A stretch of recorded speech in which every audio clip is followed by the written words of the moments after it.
10, 9, 8. Ignition sequence start. Engines armed. 5, 4, 3, 1. All engines running. Hey there everyone. Have you ever looked up at the night sky and seen the moon?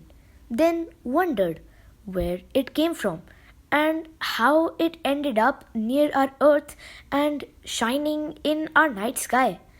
So, in this video, we will be exploring how the moon was formed and the origins of the moon, along with some proofs which can help us to understand these theories. So, let's get straight into it.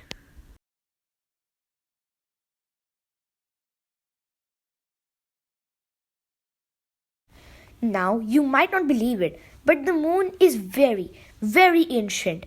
It is around 4.5 billion years old.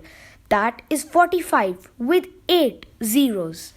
Now, the moon was formed around the time during the formation of the solar system. During the formation of the solar system, there were not just the planets, dwarf planets, asteroids, and the sun that we know today, but there were actually multiple bodies, almost the size of planets, which were crashing here and there into other bodies. Now, amidst all of this chaos, there was also a body called Theia. It was a planet almost the size of Mars, which crashed into a young Earth. Now, this is the event where the formation of the moon starts, and it is known as the giant impact theory. So, let's dive deeper into it using a supercomputer simulation run by NASA. Just so you know, there are several theories regarding the formation of the moon, but the giant impact theory we are going to cover is the most agreed upon among scientists.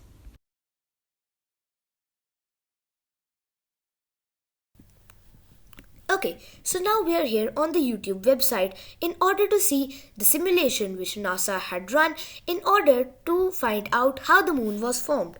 So the simulation will start with Theia, this body here about to crash into our young Earth, which is this body here.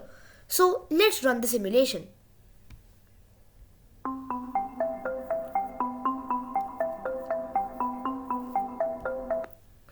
Now, a quick introduction on how Theia crashed into Earth. Theia was going at such a fast speed, you can't even imagine it. It was going at 9.8 kilometers, definitely not per hour, maybe per minute, but that's also wrong. It was actually going at 9.8 kilometers per second through space and crashed into Earth. Imagine how crazy fast that is.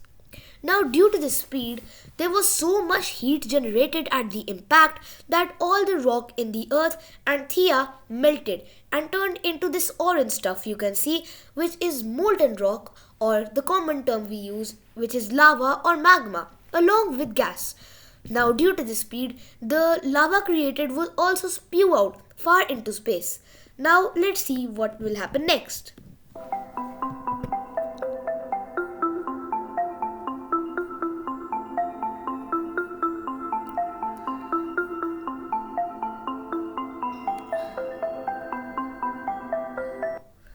Now from this simulation, we can see some lava start to clump together. One of these bodies is the Earth and Theia combined, or at least most of Earth and some parts of Theia. Now we have this medium-sized body too, but from the simulation we will later get to know that this body also ends up getting combined into the larger one. Now there is also this small body over here which we can see. Now this body will eventually take up a stable orbit around the Earth and will become the future moon. Let's see what happens.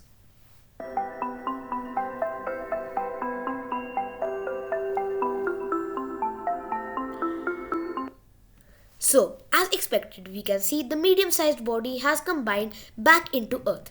This is the end of the simulation where we can clearly differentiate two different bodies. One is here. This is a very small clump of lava or our young moon, and this is obviously the Earth. Now these two are large balls of magma or lava.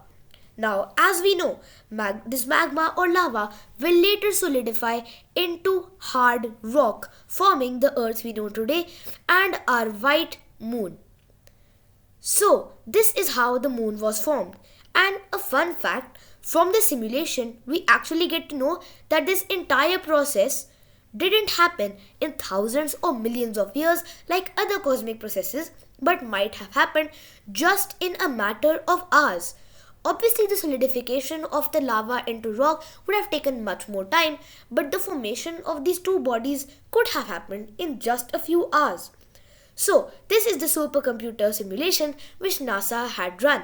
You can see the name of the YouTube channel in the top left corner from which this clip was taken.